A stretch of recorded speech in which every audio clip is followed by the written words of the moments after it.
بسم اللہ الرحمن الرحیم والصلاة والسلام علی سید المرسلین۔ محترم سامعین کرام، نبی کریم صلی اللہ علیہ وسلم نے صحابہ کرام سے فرمایا کہ اللہ تعالیٰ سے پوری طرح شرمایا کرو، اللہ تعالیٰ سے پوری طرح شرمایا کرو۔ تو لوگوں نے کہا کہ ہم تو اللہ تعالیٰ سے پوری طرح ہی شرماتے ہیں۔ تو اللہ کے رسول صلی اللہ علیہ وسلم نے ارشاد فرمایا کہ اللہ تعالیٰ سے پوری طرح شرمانے کا مطلب یہ ہے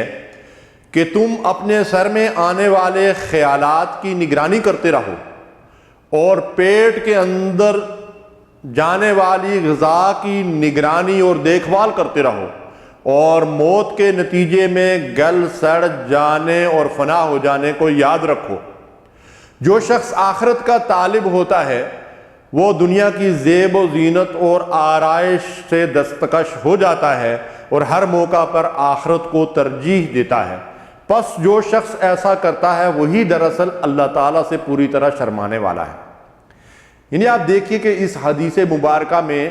اللہ کے نبی صلی اللہ علیہ وسلم نے ہمیں اللہ تعالیٰ سے شرمانے کی جو تفصیلات بتائی ہیں وہ کتنی اہمیت کی حامل ہیں، کہ ہم میں سے بھی ہر ایک یہی کہتا ہے کہ ہم اللہ تعالیٰ سے شرماتے ہیں، لیکن نبی صلی اللہ علیہ وسلم فرماتے ہیں کہ اللہ تعالیٰ سے شرمانے کا مطلب یہ ہے کہ دل اور دماغ کے اندر آنے والے خیالات اور اپنی فکر اور اپنی سوچ کے زاویوں کو بھی درست کرو۔ دل اور دماغ کے اندر غلط خیالات مت لاؤ، غلط منصوبے مت بناؤ،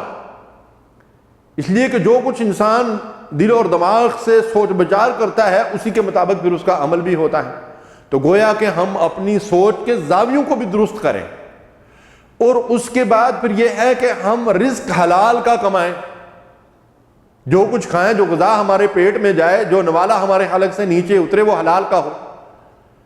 رزق حلال بہت بڑی عبادت، بلکہ سب سے بڑی عبادت ہے، اس لیے کہ اگر رزق حلال کا نہیں ہوگا تو حج، عمرے، زکوٰۃ، صدقات، خیرات، نماز کچھ بھی اللہ کے ہاں قبول نہیں ہوتا۔ حرام کھانے والے کی کوئی عبادت اللہ تعالیٰ کے ہاں قبول نہیں ہوتی۔ تو کتنی بڑی اللہ تبارک کے نبی صلی اللہ علیہ وسلم نے ہمیں یہاں نصیحت فرمائی ہے